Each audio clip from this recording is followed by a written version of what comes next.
আমরা যারা গ্রামে বাস করি আসলে খুব কষ্ট করে সব কিছুর সাথে মোকাবেলা করেই আমরা বেঁচে থাকি।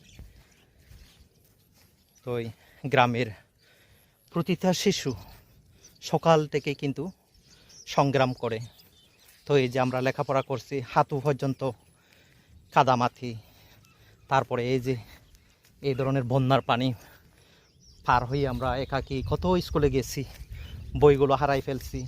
মানে এ ধরনের প্রতিটা জিনিসের সাথে গ্রামের মানুষদের সংগ্রাম করতে হয়। তো আমাদের এই কষ্টগুলো কিন্তু শহরের মানুষরা জানেন না। তো অনেক সময় যারা বড় লোক বা বড় চাকরিজীবী শহরে বসবাস করেন, অনেক সময় সবাই না আবার মানে গ্রামের মানুষদের দেখলে হাসি ঠাট্টা করেন বা ঠিকমতো বাংলা বলতে না পারলে মানে হাসেন, মানে অবজ্ঞা করেন। তো আমার মতে আসলে এগুলো ঠিক না আর কি। কারণ গ্রামের মানুষগুলো হচ্ছে সকল সুযোগ সুবিধা থেকে বঞ্চিত।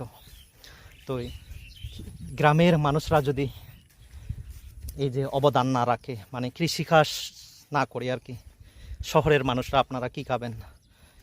তরিতরকারি নাকি ভাত?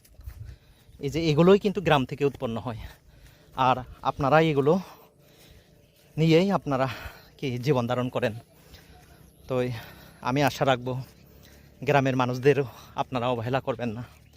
কারণ গ্রামের মানুষের গ্রামের প্রথা দিয়ে কিন্তু শহরের মানুষরা কিন্তু কি ক্ষুধা মিঠায়। তো সবাই ভালো থাকবেন। আমার ভিডিওটা কেমন লেগেছে একটু জানাবেন। ধন্যবাদ সকলকে।